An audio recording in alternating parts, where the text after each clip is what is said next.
Sometimes as a realtor, you have to say no to your clients, and sometimes clients have to say no to situations. So to hear our thoughts and more on saying no, stay tuned to this episode. The Den, powered by the Lyons Group, a show dedicated to exploring hot topics in real estate, local happenings, and industry trends. We're a small team of professionals approaching $400 million in sales and nearly 2,000 local transactions. You're listening to time-tested experts and industry leaders. Here's a refreshing look at real estate happenings and more. Welcome to The Den.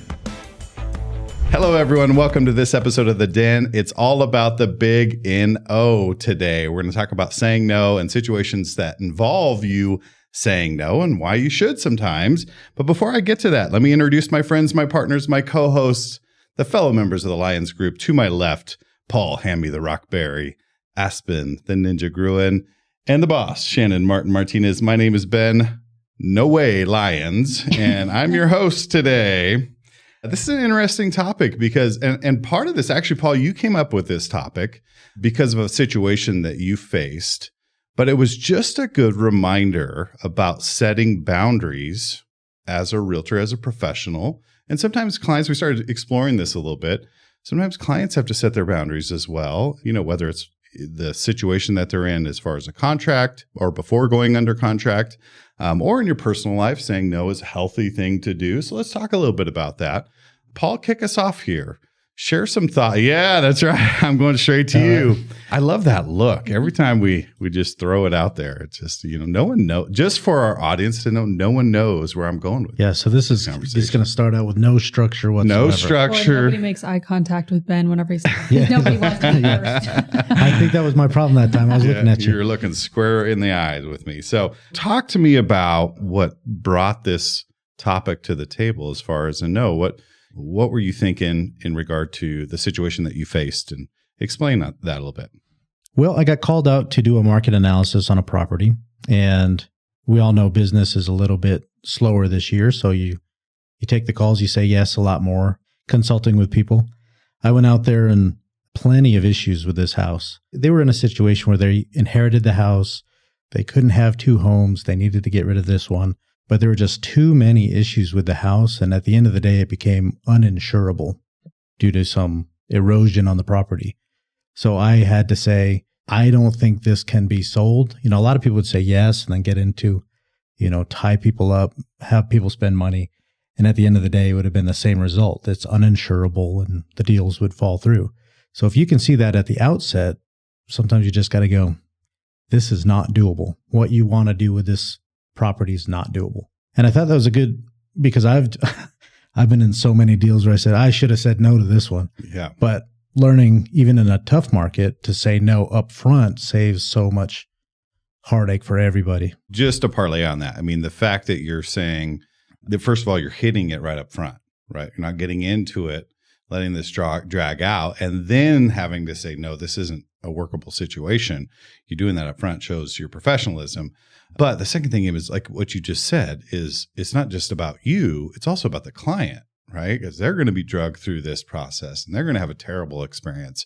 So a no up front is really a healthy thing for them as well. Maybe some other options and some paths forward for them to think about. But in that situation, very healthy to just get it on the table.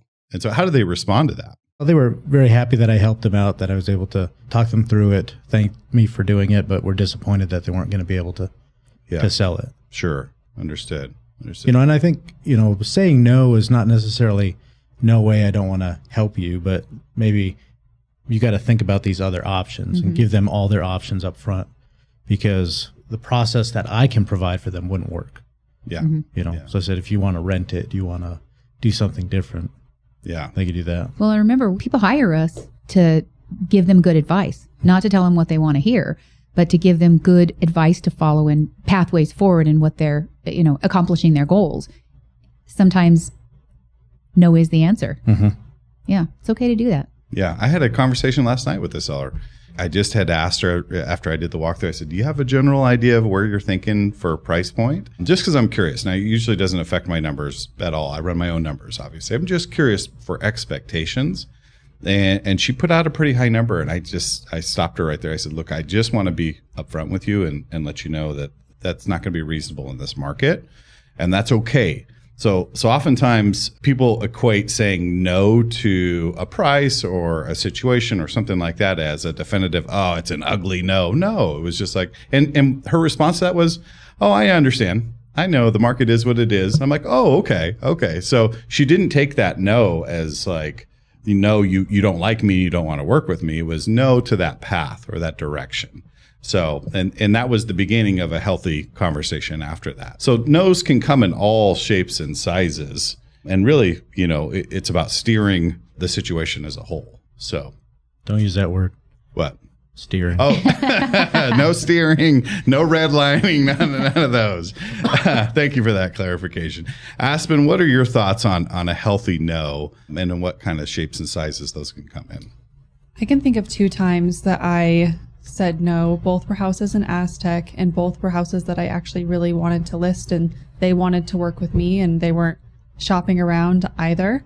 I had told, I believe one, I think I said you can sell it around $360, and then the other one was a similar price, like under $400, and both of them wanted to list in like the $700,000. Yeah, not even close. Not even close. Like at that point, it is what it is. And they said, well, I know someone that'll list it for that. And I said, I'm in the business of selling houses, not listing houses. So if you would like to go with that other person and try it out, I would encourage you to do so. If they think that they can get you that, you should go with them, because I'm not going to be able to get you that.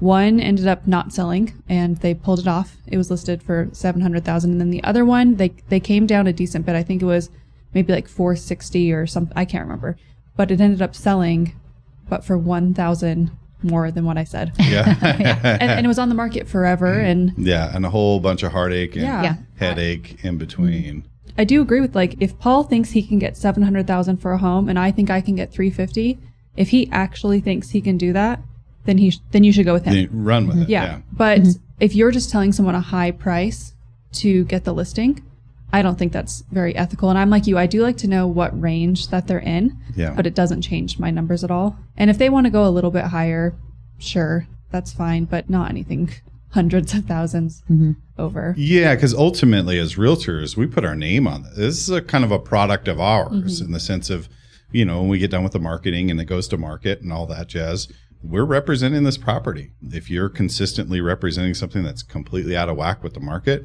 you kind of get a reputation in that way. So it is healthy. It's kind of like trimming your nails. It's a healthy thing to do, to not, get yourself in a pickle there, and to not be known as the person that over promises and under delivers.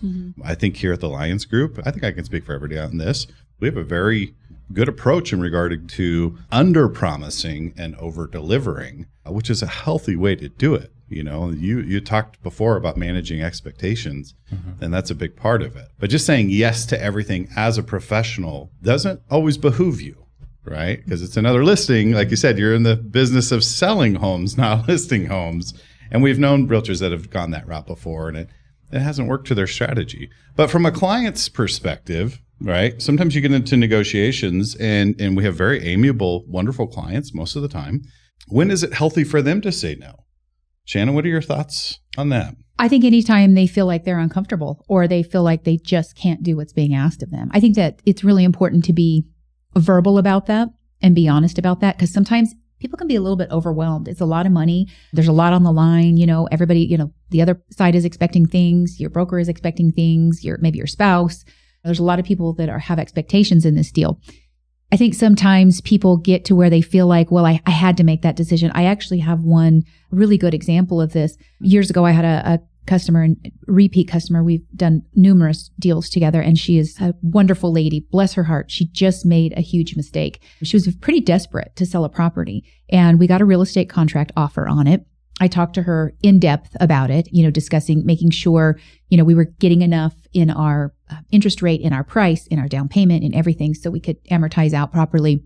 We get over almost to closing, and the title company calls me and says, something's going to have to change here because she's going to be negatively amortizing in a couple of years. I came back and I said, why did you not understand what your interest rate was or where we were at in this? She said, no, she said, I really have to sell it. She said, I really have to sell it. I'll do anything that I have to do to sell it. So she said, if I have to come up with a payment every month, which she did, she ended up, her buyer was making a payment and she was making a payment to escrow to make it close. Oh, wow. And I explained to her, I said, look, actually the interest rate they came in with was pretty reasonable, but a little bit, generous. Mm-hmm. And on her side, I said, if you would have told me that, we could have just asked maybe 0.5% more. And if we could have, be honest, Sure. sometimes it's desperation or it's pressure that will do that. But if you're uncomfortable with something, speak up. There's a way. Yeah. And if we couldn't have found a way around it and she had told me then, that would have been fine. We could still close it that way. Sure.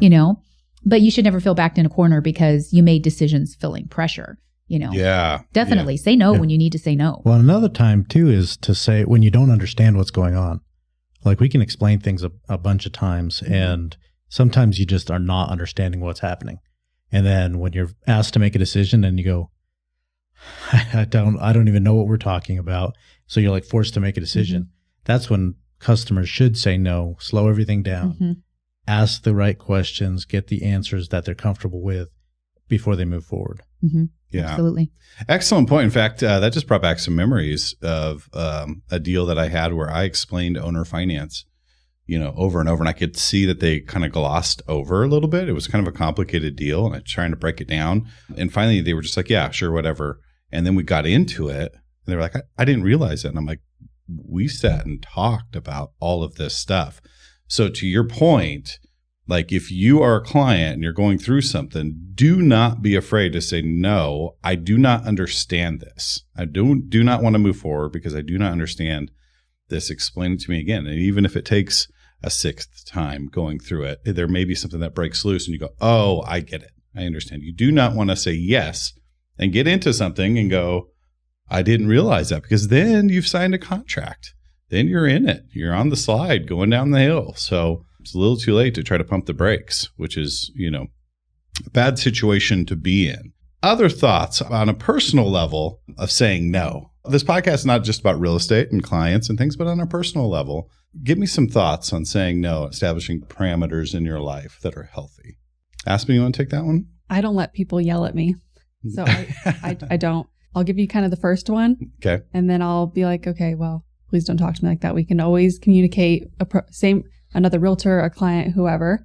But I have fired a client before just because from the first conversation, she was calling me stupid and yelling at me. And I just said, you know what? I don't think we're going to be a good fit. She was like, what? She was shocked. And I was like, I don't think we're going to work together well. I think you should call somebody else. And she was absolutely mind blown that she couldn't just yell into it. I was like, this is our first conversation. Wow. Yeah. And you're talking to me like that? Yeah. It's not worth it. It's never worth it. It's always going to be more heartache. It's going to be a fight the whole time. Maybe you do everything you can and they get everything that they want and they're still not going to be happy with you. I don't want those kind of clients. Yeah. No. And that doesn't get any easier, right? Mm-hmm. So that's happening on the first conversation. What's happening when things get tough? And that's not the hard conversations. You can be upset at me. You can be frustrated at me. You can be frustrated at the situation. That's normal. It's all business. It's not personal. Mm-hmm. I tend to not take things too personal when it comes to work. I'm not going to yell at you. You can't yell at me. And especially because I don't think a lot of the time they're yelling at us. It's just the situation as a whole. Or I've noticed certain realtors too, either they've been in the business a really long time or they're brand new. And I think they have to fight for their clients and they're really aggressive. And you have to set your boundaries with people like that as well, I think. Yeah. Yeah. They're still learning how to traverse those conversations in hard situations, and they don't know how to react to things. It comes out in the form of being aggressive or yelling or raising their voice. I mean, Paul almost punched me in the eye this morning. I went the other way around. Was it? Wait. You're starting stuff today. Bopping you in the eyeball. And I think from a personal level, I want to talk a little bit about that, because when I first got into the business, and whether you're a realtor or, whatever capacity you're in, we have a tendency to say yes all the time. I mean, and when I got in the business, it was, Shannon, you remember this years ago. You want to be on Civitan? Yes. You want to be in the Red Coat Ambassador? Yes. Leadership San Juan? Yes. I mean, I just yes all the way through, and I burn it at both ends. I mean, I really did. I joined every committee I could, every board, and not because I was just trying to get my name out there. It was just because people asked me to serve and asked me to do these things. And before long, I wasn't adding as much value to those committees or to those boards that I was on, versus just being a placeholder, because I was spread so thin. And that was like really the first lesson for me to say, okay, if I'm going to actually have some impact and bring some value to these things that I'm signing up for, then I need to learn how to say no. And I need to be pretty consistent with no, even though there's a compelling reason to say yes. And that was a healthy moment in my life. I transitioned to, oh man, wow, I can step back and take a deep breath. I'm not feeling so spread thin. I'm feeling healthier, right? And so I think, especially if you're listening to this, you could probably relate to that. It is healthy to have those boundaries and to say no, not just in a real estate transaction as a client, in a situation, but in your personal life, to be able to say, I've had enough, or this doesn't align with my vision for my life. And that's okay, right? No, it's not necessarily a bad thing. So it's not just not a bad thing. It is a good thing. We should be steering the boat with where we want to go. We should be setting the boundaries on how we want to be treated. We should be, like you talking about yours, setting the boundaries of what kind of clientele or what kind of product we are comfortable with selling and what we feel that we can do with someone, or how we have expectations of being treated with somebody. I think that that's really important for us to, it's not just not bad. It's healthy. It's good. It's positive. That shows that you have growth, that you have maturity, that you can, stand up and recognize that this situation doesn't work for me. And then I'm going to, walk into the situations that I can be successful in, or that I can be transformational in. Yeah. It reframes your perspective to a large degree. Have you two felt that same way, where you've just spread thin from saying yes too many times? Yeah. Well, and I think there's a fear of saying no, because, either it'll affect business or it'll affect friendships or something like that. But sometimes helping yourself out in that instance helps you in the long run as well. Mm-hmm. So I've gotten off of committees. I've gotten, it's hard to say no when you hurt some people's feelings and you tick some people off, but all of a sudden you're freed up to do things that benefit you more. So yeah, I do agree with that. Yeah. Yeah. And we used to, I just think about when I first started being a realtor, every time the phone rang, can I see this house? Yes. I was just thinking that. Yeah. So you can expand on this. Can you run out here on this day at this time? Yes. And usually it was like that day within an hour, and you're dropping everything and you're being the pop-up realtor. And that is exhausting.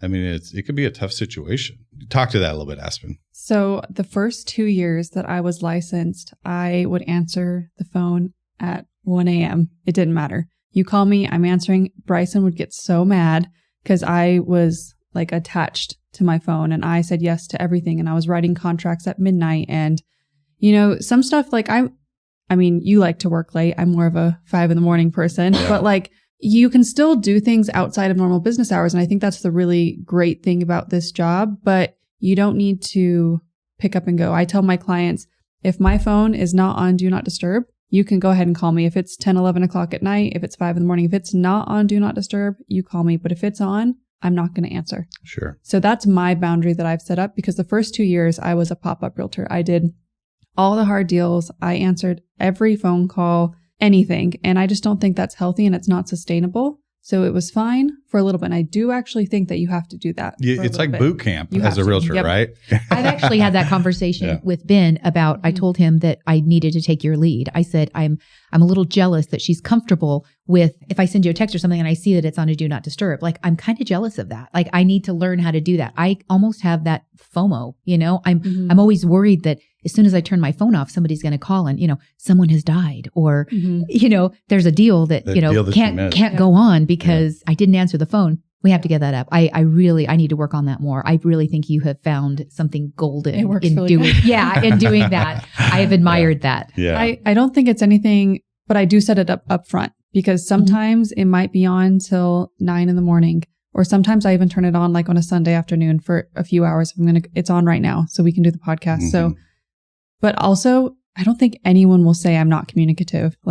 You can get a hold of me very easily, but I don't think you need to get a hold of me at midnight. Yeah. Right. Yeah. And I'm not going to be bing, bing, bing, bing, all the time. If my phone is not on Do Not Disturb though, I'm picking it up and I will always call you back. And let's be realistic. I think that people have really ridiculous expectations. We're too accessible. Yeah. When it comes to realtors, you would never call your accountant at 9:30 at night and say, I just had this thought on my investment. What do you think? And if they didn't answer, we're going to go somewhere else. Mm-hmm. We wouldn't do that. We would never call our doctor. We would never call any professional that we work with ever and expect that. But for some reason, people expect it from us. Mhm. And we've always accommodated. And I think that's why they expect it, because we've just always been there.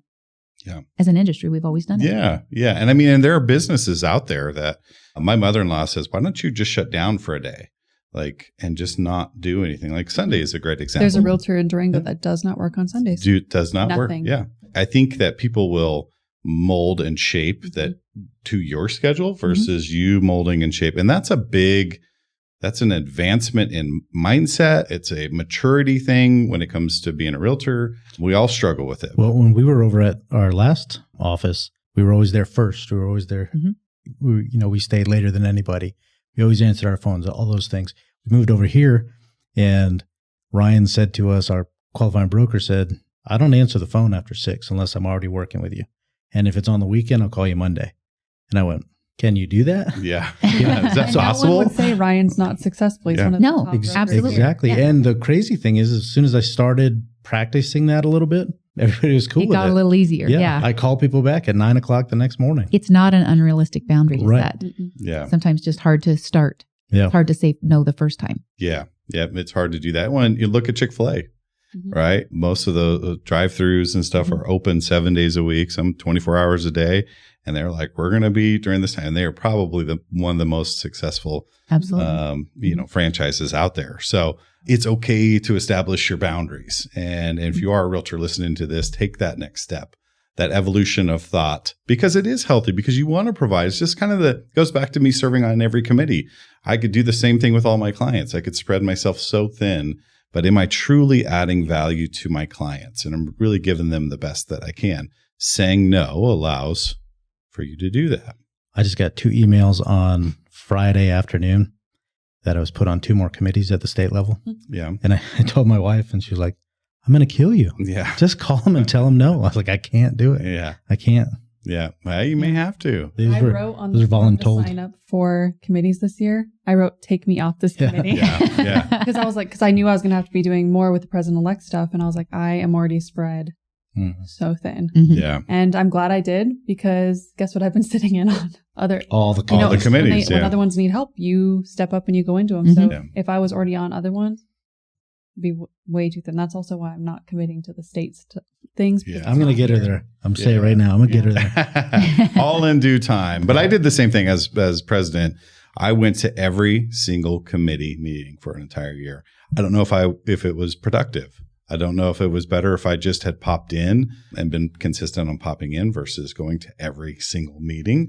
We had a great year. It was very cohesive, but boy, was I tapped at the end of that year. I was done.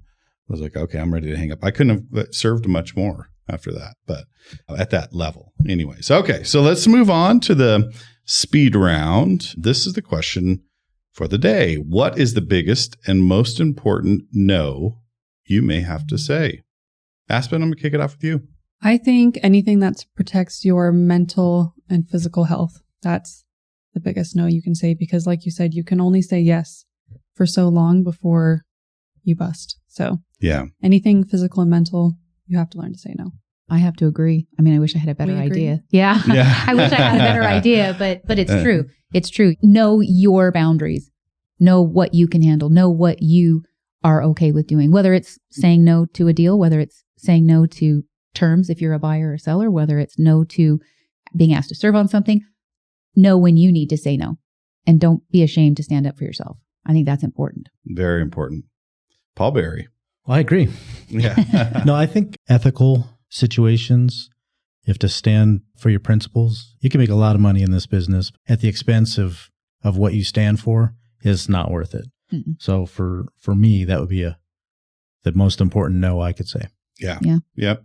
And I would kind of blend those two. I think just to round us out, I think you make a wonderful point. Say no to anything that compromises your health, your mental health, your physical health, your well-being, but also saying no really dials in your moral compass. So to your point, saying no sometimes keeps you in alignment, oftentimes keeps you in alignment with your moral compass and makes you aware of that moral compass. We all have moral compasses, whether we know it or not.